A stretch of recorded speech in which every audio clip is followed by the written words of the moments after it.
प्रिय विद्यार्थियों, मैं कैलाश प्रजापत हमारे YouTube चैनल केपी क्लासेज में आपका स्वागत करता हूं। और आज हम वही दूसरा टॉपिक पढ़ रहे हैं जिसका नाम है केमिस्ट्री ऑफ फायर।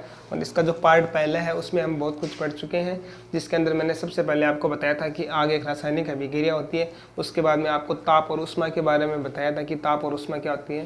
ताप और ऊष्मा किसी भी पदार्थ की गतिज ऊर्जा का ही मापन होता है। उसके बाद में हमने पढ़ा था कि तापमान क्या होता है। तापमान होती है ऊष्मा को मापने की विधि या फिर वह संख्या जो किसी ताप के स्तर को बताएं। उसके बाद में मैंने आपको बताया था कि ताप के प्रभाव कौन कौन से होते हैं। ताप के कारण जो गैसों की आयतन फैलाव होता है उसके बारे में आपको बताया था। उसके बाद में हमने पढ़ा था कि थर्मो इलेक्ट्रिक प्रभाव क्या होता है, कि भाई कुछ धातुएं या फिर कुछ वस्तुएं ऐसी होती है जिसमें क्या होता है कि अगर हम उनको तापमान में वृद्धि करेंगे तो उनमें क्या होगी, विद्युत या फिर बिजली उत्पन्न होगी। ठीक है। उसके बाद में मैंने आपको पढ़ाया था कि तापीय प्रसार, जैसे ठोसों में तापीय प्रसार, उसके बाद द्रवों में पढ़ा था। उसके बाद गैसों में तापीय प्रसार पढ़ा था। और जो गैसों में तापीय प्रसार होता है वो बॉयल के नियम और चार्ल्स के नियम पर डिपेंड करता है। और उसके बाद में हमने पढ़ा था कि ऊष्मा संचरण की विधि है, जिसमें हमने पहली विधि पढ़ी थी संचालन विधि, दूसरी विधि है संवहन विधि और तीसरी विधि हमने पढ़ी थी विकिरण विधि। जो संचालन विधि होती है उसमें ठोस पदार्थों में ऊष्मा का जो स्थानांतरण है वो संचालन विधि से होता है, जबकि द्रव पदार्थों में ऊष्मा का स्थानांतरण संवहन विधि से होता है और गैसीय पदार्थों में ऊष्मा का स्थानांतरण विकिरण विधि से होता है। तो आज हम पढ़ेंगे इसी टॉपिक में, इसी चैप्टर में अगला टॉपिक दहन, कि दहन क्या होता है। दहन एक ऐसी रासायनिक अभिक्रिया होती है जिसमें प्रकाश और गर्मी और ऊष्मा उत्पन्न होती है। उसके बाद मैं आपको बताऊंगा कि ज्वलनांक बिंदु या फिर फ्लैश पॉइंट क्या होता है। उसके बाद में हम पढ़ेंगे कि फायर पॉइंट या फिर प्रज्वलांक बिंदु क्या होता है। उसके बाद मैं आपको बताऊंगा कि स्वतः परिवर्तित दहन, स्वतः का मतलब होता है स्वयं परिवर्तित दहन, मतलब ऐसी वस्तुएं जो स्वयं में अपने आप में एक दहन उत्पन्न कर लेती हैं। उसके बाद में हम पढ़ेंगे कार्बन या फिर कोयले का दहन। उसके बाद में हम पढ़ेंगे कि विस्फोटक पदार्थ, कि ऐसे पदार्थ जिसमें क्या होते हैं वो अपने आप विस्फोट या फिर अत्यधिक मात्रा में प्रकाश और ऊष्मा व ऊर्जा का संचरण या फिर उसका उत्पन्न करते हैं। उसके बाद मैं आपको पढ़ाऊंगा धूड़े में विस्फोट। धूड़े में विस्फोट से मतलब है कि किसी भी वस्तु का डस्ट के रूप में या फिर रेत के समान जो कण होते हैं उनमें जो विस्फोट होगा वो क्या होगा, धूड़े में विस्फोट कहलाएगा। उसके बाद मैं आपको पढ़ाऊंगा कि लौ की बनावट, लौ या फिर ज्वाला, जैसे आप किसी भी वस्तु में आग लगाओगे तो उसमें ज्वाला या फिर लौ उत्पन्न होगी और उसकी जो बनावट है वो कैसी होती है वो आपको बताई जाएगी इस चैप्टर में। ठीक है। उसके बाद में हम पढ़ेंगे उल्टा झोंका या फिर इसको कहते हैं ब्रेक आउट। ठीक है। तो सबसे पहला हमारा टॉपिक है दहन, कि दहन क्या होता है। देखो,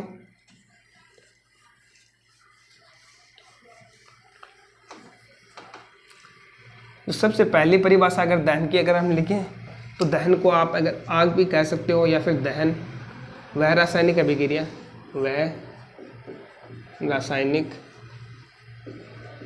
अभिक्रिया जिसमें प्रकाश, ऊष्मा व गर्मी उत्पन्न हो तो वह रासायनिक अभिक्रिया दहन कहलाती है। और दहन के लिए तीन मूलभूत आवश्यकताएं वही होती है जो आग के लिए तीन मूलभूत आवश्यकताओं का काम करती है, जिसमें पहली मूलभूत आवश्यकता होती है ऑक्सीजन, दूसरा होता है ताप और तीसरा होता है ईंधन या फिर ज्वलनशील पदार्थ। ठीक है विद्यार्थी। तो उसके बाद में देखो,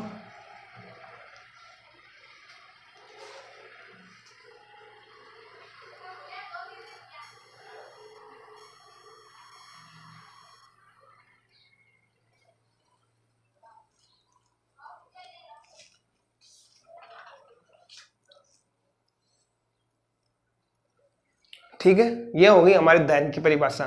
उसके बाद मैं आपको पढ़ाऊंगा कि ज्वलनांक बिंदु या फिर आपके एग्जाम में ऐसा भी लिखा हुआ आ सकता है फ्लैश पॉइंट। ठीक है। तो देखो इसकी परिभाषा होती है, फ्लैश पॉइंट या फिर ज्वलनांक बिंदु क्या होता है कि कुछ पदार्थों में वह तापमान जिस पर वो क्या होती है उसमें एक बार तो आग लग जाती है लेकिन वह लगातार जारी नहीं रहती। क्या होता है, जैसे मान लो किसी वस्तु में अगर आपने आग लगाई कुछ एक निश्चित तापमान देकर के, तो उसमें एक बार तो आग लग जाएगी लेकिन वो तुरंत ही बुझ जाएगी क्योंकि वह लगातार जारी नहीं रहेगी। तो वह जो तापमान होता है वही उस वस्तु का ज्वलनांक बिंदु या फिर फ्लैश पॉइंट कहलाता है। इसको अगर परिभाषा में लिखें तो किसी पदार्थ या फिर ईंधन का वह कम से कम वह न्यूनतम या फिर कम से कम तापमान जिस पर किसी बाहरी प्रज्वलन या फिर लौ प्रज्वलन स्रोत या फिर लौ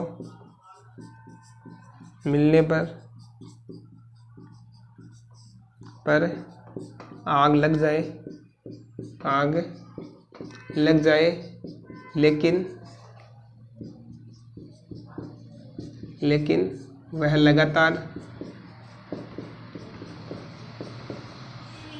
लगातार जारी न रहे। ठीक है, तो वह तापमान क्या कहलाता है? उस पदार्थ का ज्वलनांक बिंदु कहलाता है। ठीक है, तो अगली हमारी जो परिभाषा है वो मैं आपको बताऊंगा कि प्रज्वलनांक बिंदु किसे कहते हैं या फिर फायर पॉइंट किसे कहते हैं। तो देखो, अगली जो परिभाषा है वो है प्रज्वलनांक बिंदु, या इसको इंग्लिश में आप कह सकते हो फायर पॉइंट। ठीक है, तो फायर पॉइंट क्या होता है कि किसी भी पदार्थ या वस्तु का वह न्यूनतम तापमान अगर हम उसको थोड़ी सी भी बाहरी प्रज्वलन स्रोत या फिर लो या फिर माचिस की तिल्ली लगाएं तो उसमें आग लग जाए और वह आग लगातार जारी रह सके। ठीक है, तो अगर आप इसको परिभाषा में लिखना चाहो तो किसी पदार्थ का वह न्यूनतम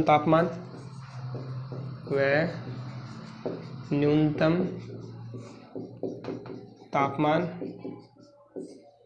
जिस पर बाहरी लोक के कारण आग लग जाए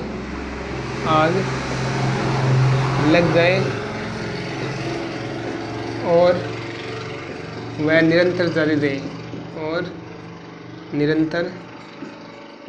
जारी रहे। ठीक है, तो वह तापमान क्या कहलाता है? उस वस्तु का फायर पॉइंट या फिर प्रज्वलनांक बिंदु कहलाता है। ठीक है, तो आगे जो हम परिभाषा पढ़ेंगे वो है स्वतः परिवर्तित दहन। वो हम पढ़ाऊंगा स्वतः परिवर्तित दहन। ठीक है,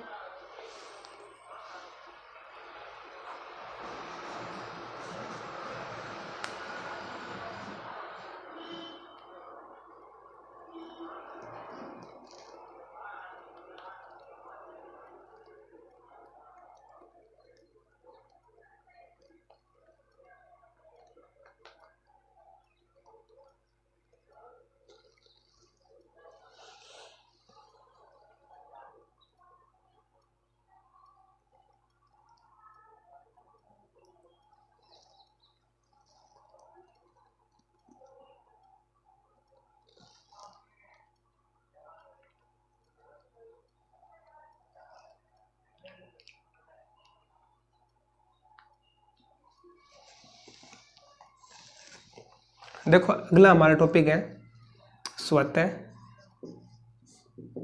परिवर्तित दहन।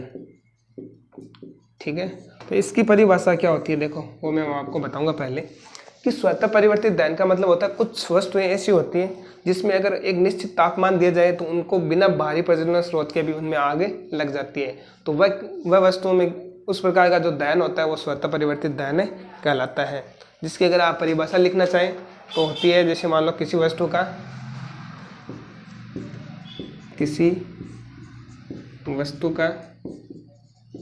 वह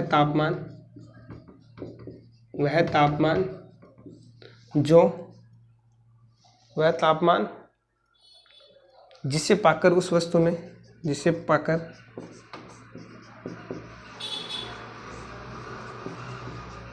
वस्तु में बिना किसी प्रज्वलन स्रोत की आग लग जाए, आग लग जाए, तो उस प्रकार का दहन क्या कहलाता है? स्वतः परिवर्तित दहन कहलाता है। और ये जो घटना होती है वो असंतृप्त यौगिकों में होती है।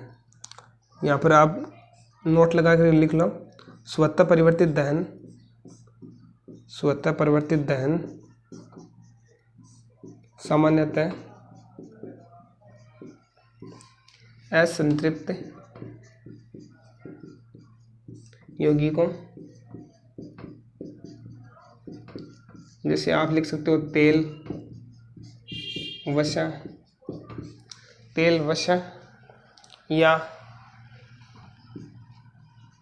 वनस्पति तेलों में, वनस्पति तेलों में होती है। तो स्वतः जो परिवर्तित जो दहन होता है वो क्या होता है? यहाँ पर आप लिख लेना स्वतः परिवर्तित दहन, यहाँ पर क्या लिखोगे? दहन, ठीक है। स्वतः परिवर्तित दहन होता है वो सामान्यतः असंतृप्त यौगिकों को तेल, वसा, वनस्पति तेलों में होता है। ये सीधे इन वस्तुओं में नहीं होता। अगर मान लो कोई कपड़ा वनस्पति तेल या फिर तेल से बना हुआ है तो उनमें क्या हो सकती है कि एक निश्चित तापमान पर स्वतः ही उसमें दहन उत्पन्न हो जाता है, तो उस प्रकार का जो दहन होगा वह स्वतः परिवर्तित दहन कहलाएगा, ठीक है। तो अगला हमारा जो टॉपिक होगा वह होगा कार्बन या फिर कोयले का दहन।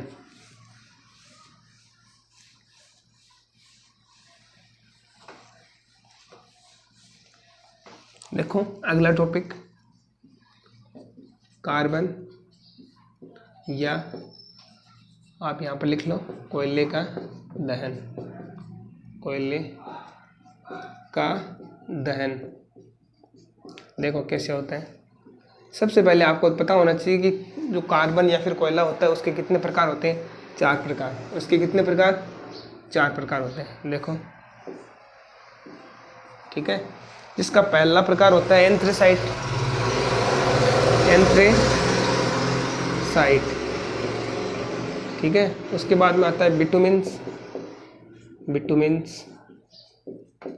उसके बाद में आता है लिग्नाइट, और उसके बाद में अंत में आता है पीट, ठीक है। इन चारों जो प्रकारों में सबसे जो अच्छी क्वालिटी का कोयला होता है वो तो होता है एंथ्रेसाइट, और जो सबसे खराब क्वालिटी का होता है वो होता है पीट कोयला, ठीक है।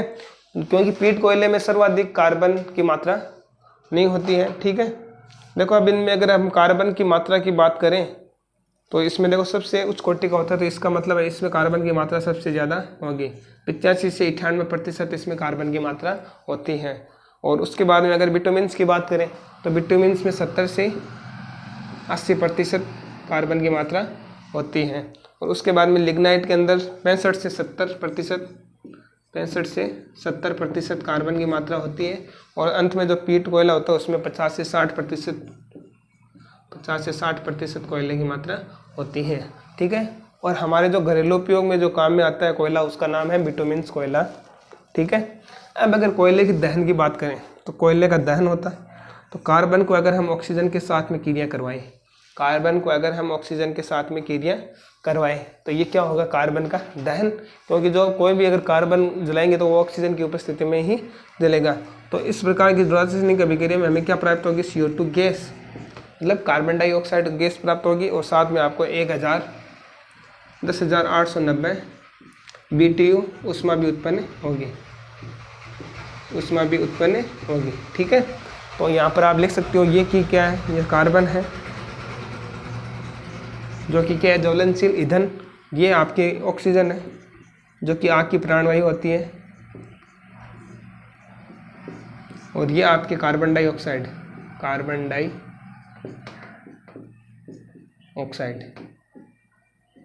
ओके गाइज, ये हो गया आपके कार्बन का दहन। अगर ये पूछ ले कि कार्बन की भाप से क्रिया, कार्बन की भाप से क्रिया, कार्बन की भाप से क्रिया,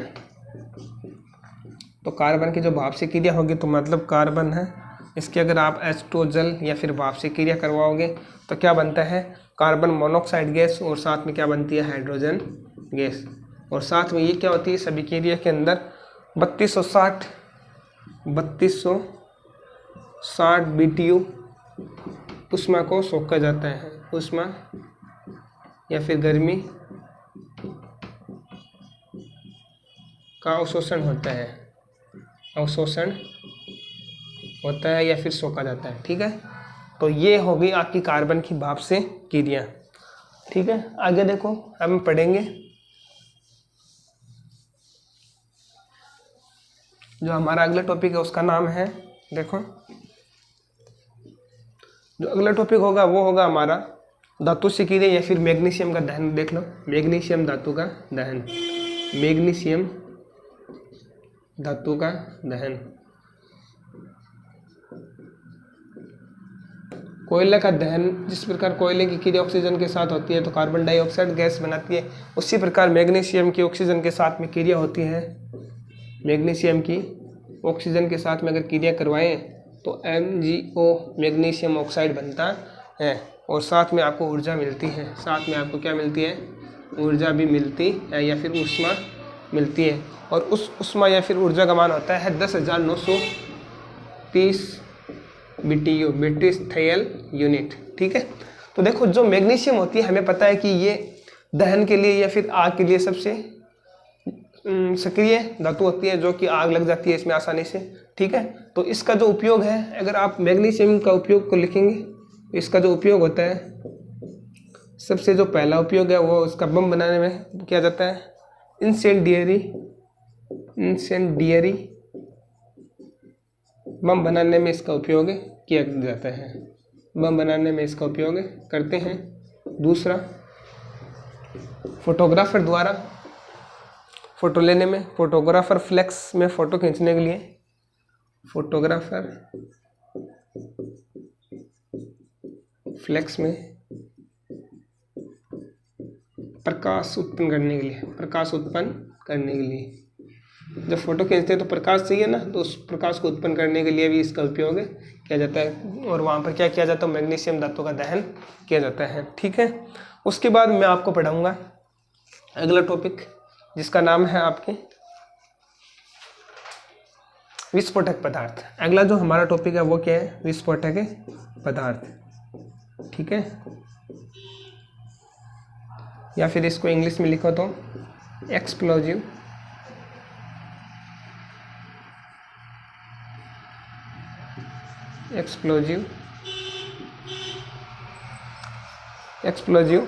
मटेरियल।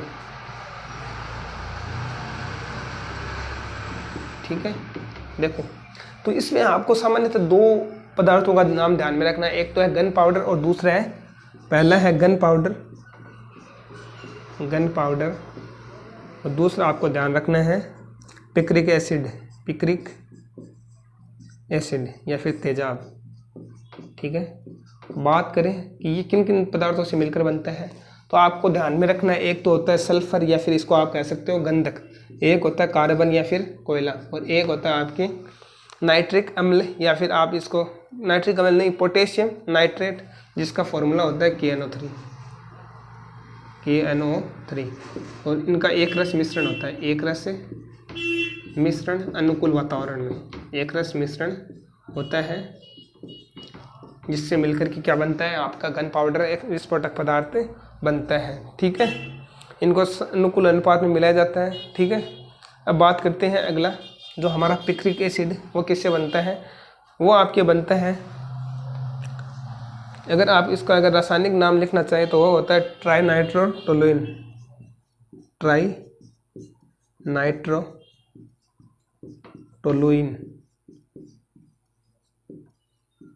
या इसका नाम शॉर्ट में ये भी लिखा हुआ हो सकता है TNT। ठीक है, अगर इसका रासायनिक फॉर्मूले की बात करें तो इसका होता है C6H3N3O7। तो ये इसका होता है रासायनिक सूत्र। ठीक है, तो आपको ध्यान रखना है कि इसमें 3 नाइट्रो के समूह होते हैं जो नाइट्रोजन के समूह होते हैं, और साथ में क्या होता है? टोलुइन रासायनिक तत्व होता है। ठीक है, तो ये हो गया आपका पिक्रिक एसिड हो गया। ठीक है, तो इसके अंदर 47% तो क्या होती है? ऑक्सीजन, और आपके 32% होती है हाइड्रोजन गैस, और साथ में आपके कार्बन, हाइड्रोजन और कार्बन। ठीक है, तो ये भी आपको ध्यान में रखना है। तो आगे की जो हमारा टॉपिक है वो है धुएं में विस्फोट।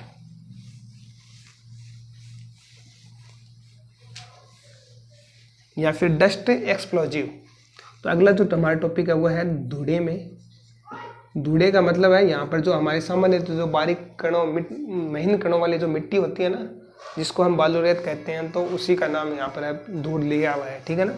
धुएं में विस्फोट, इसका मतलब होता है बालू रेत के समान किसी पदार्थ का मिश्रण या फिर उसका चूर्ण, कहे तो इसका महीन चूर्ण बालू रेत के समान। तो आप इसको लिख सकते हो डस्ट एक्सप्लोजिव,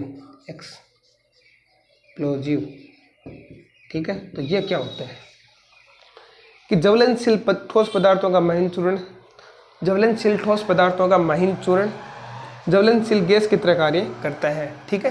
तो जैसे मान लो कोई भी ज्वलनशील पदार्थ है, अगर उसका महीन चूर्ण बना हुआ है तो वो क्या कर रहा है, एक ज्वलनशील वाष्प की तरह या फिर ज्वलनशील गैस की तरह कार्य करेगा। तो अगर हम उस पदार्थ को थोड़ा सा भी तापमान देंगे तो उसमें आग लग जाएगी या फिर उसका विस्फोट होगा, ठीक है। तो अगर आप इसको परिभाषा के रूप में लिखो, ये तो देखो ज्वलनशील ठोस पदार्थ, ज्वलनशील ठोस पदार्थ, ज्वलनशील ठोस पदार्थ, ठोस पदार्थों का महीन चूर्ण, कोष्टक में आप लिख लो रेत के समान, रेत के समान। ज्वलनशील ठोस का महीन चूर्ण जो रेत के समान होता है वो एक ज्वलनशील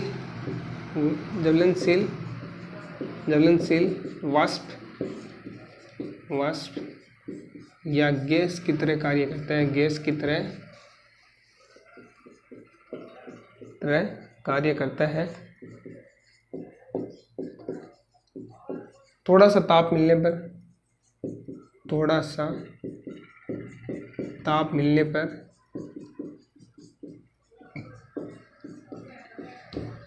इनमें विस्फोट हो जाता है, इनमें विस्फोट हो जाता है, जो कि क्या कहलाता है, धुएं में विस्फोट कहलाता है, ठीक है। तो ये हो गया हमारा धुएं में विस्फोट, ठीक है। अब है अगला टॉपिक हमारा लो या फिर ज्वाला की बनावट। लो या आप लिख सकते हो इसको ज्वाला, या फिर आप इसको इंग्लिश में कहो तो फ्लेम, ठीक है, कि बनावट किस प्रकार की होती है, ठीक है। वैसे तो हमें पता है कि अगर किसी भी आग लगी हुई है, जैसे मान लो यहाँ पर आग लगी हुई है, तो उसकी लो की जो बनावट होती है वो ऐसी सी होती है जिस पर, इसको आप पॉलीलो भी कह सकते हो, या फिर इसमें जो रंग होता है बाहरी रंग पीले आकार का होता है, जो आंतरिक कलर होता है वो रेड कलर का होता है, ठीक है। तो जो लो की बनावट है वो उसमें लिखे होंगे, तो देखो क्या होता है,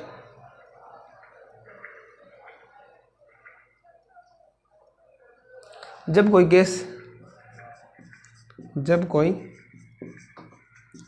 गैस जलती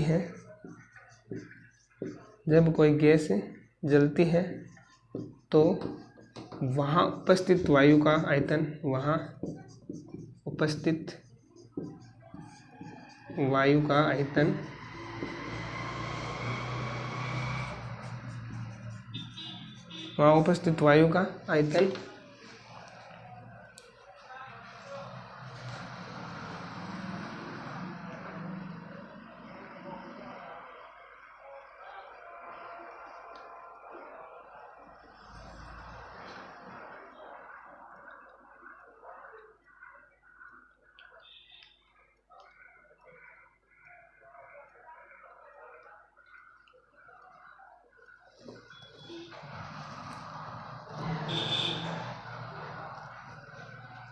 जब कोई गैस जलती है तो वहाँ उपस्थित वायु का आयतन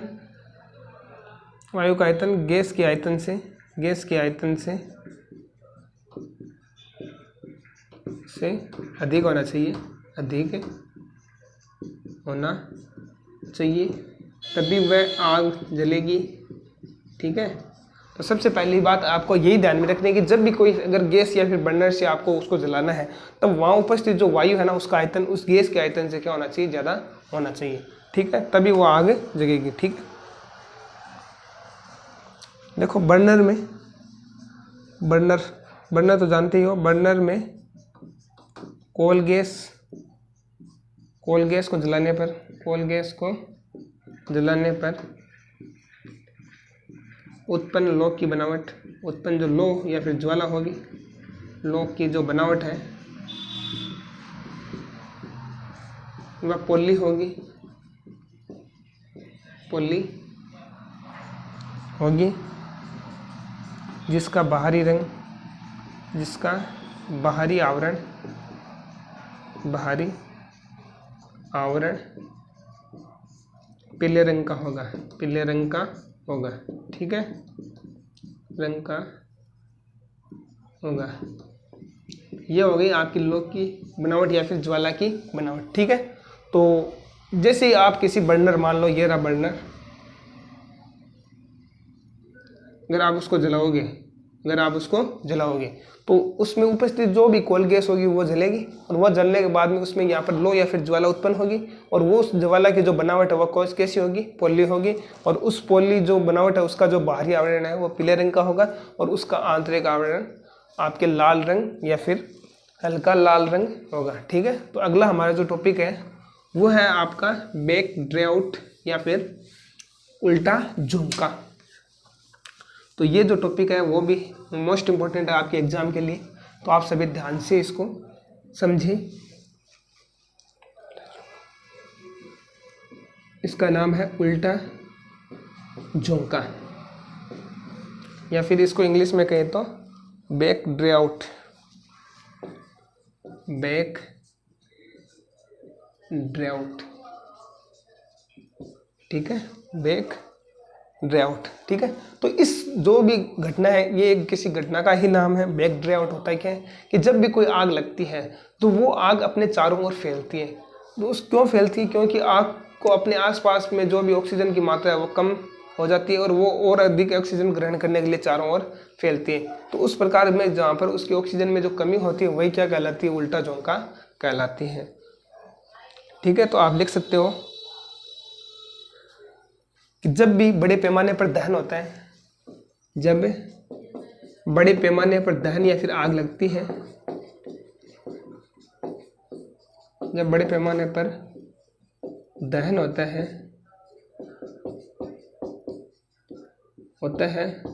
तो आग की लपटें दूर दूर तक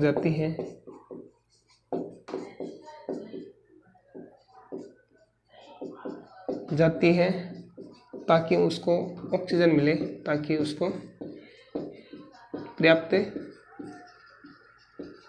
पर्याप्त मात्रा में ऑक्सीजन मिल सके, ऑक्सीजन में, क्योंकि आग के आसपास की ऑक्सीजन में, आसपास ऑक्सीजन की कमी हो जाती है और यही ऑक्सीजन की कमी बैक ड्रे आउट या फिर उल्टा झोंका कहलाती है, बैक ड्रे आउट कहलाता है, ठीक है बच्चों। तो ये हो गया हमारा टॉपिक, ठीक है। तो जब कोई बड़े पैमाने पर मान लो दहन होता है तो उसको क्या होती है? ऑक्सीजन की आवश्यकता होती है, और वो जो ऑक्सीजन की जो आवश्यकता होगी वो क्या होगी?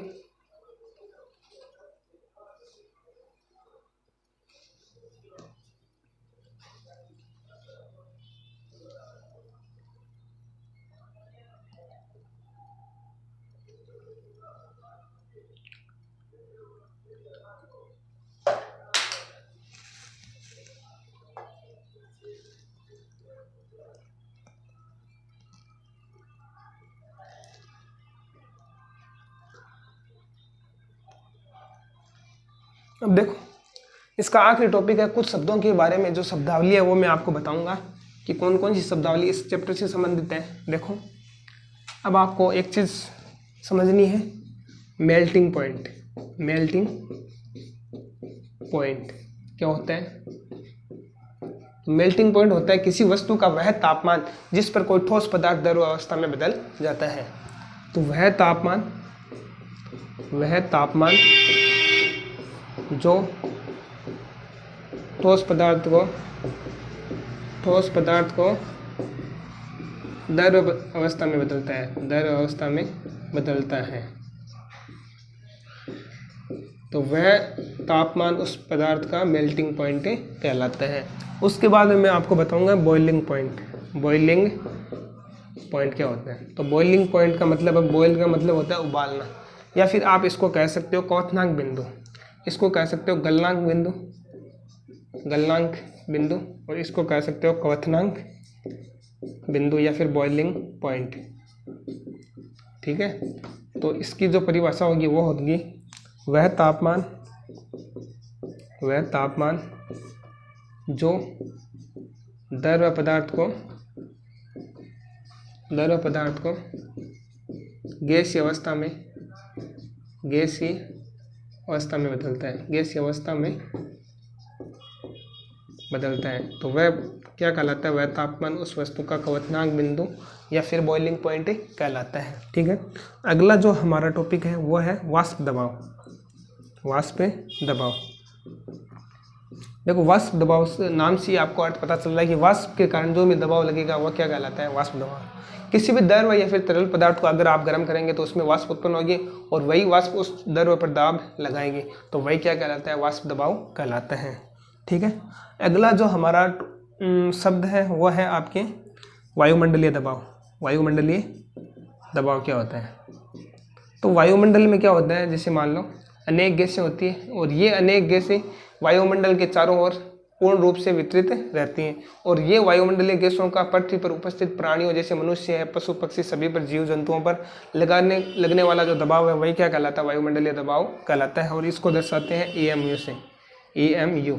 ठीक है, अब अगला जो हमारा जो शब्दावली है वह है आपके विशिष्ट ऊष्मा। ठीक है ना, विशिष्ट ऊष्मा। तो विशिष्ट ऊष्मा से तात्पर्य ये है कि वह तापमान, विशिष्ट ऊष्मा का मतलब है कि आपका वह ताप या ऊष्मा जो पदार्थ को के ताप को या पदार्थ की जो इकाई मात्रा के जो ताप होता है उसको 1 डिग्री बढ़ा दे। वह ताप अगर इसकी परिभाषा लिखो तो वह ताप जो पदार्थ की इकाई मात्रा या फिर एकांक मात्रा का ताप 1 डिग्री सेल्सियस बढ़ा दे। ठीक है ना, वो फ़ारेनहाइट भी हो सकता है, 1 डिग्री आपको बढ़ाना है। ठीक है, उसके बाद में आपका आता है अगला जो शब्द है वह है ऊर्जा। वह है आपकी ऊर्जा। ठीक है, तो ऊर्जा क्या होता है? ऊर्जा को आप एनर्जी भी कह सकते हो। ठीक है, तो ऊर्जा से तात्पर्य है कि कार्य करने की जो क्षमता होती है वह क्या कहलाती है, ऊर्जा। कार्य करने की क्षमता, जैसे कि यहाँ पर यांत्रिक ऊर्जा है, रासायनिक ऊर्जा है, विद्युत ऊर्जा है, तो बहुत सारी ऊर्जाएं हैं वो काम में आती है। गतिज ऊर्जा है, स्थितिज ऊर्जा है। ठीक है, उसके बाद में आपका आता है इसका मापन। तो जो ऊर्जा का मापन है वो कैलोरी या फिर जूल में करते हैं। उसके बाद में हमारा जो टॉपिक आता है वो होता है कार्य। कार्य का मतलब है कि किसी वस्तु में बल लगाकर उसकी स्थिति में परिवर्तन करना। बल लगाकर वस्तु की स्थिति में परिवर्तन,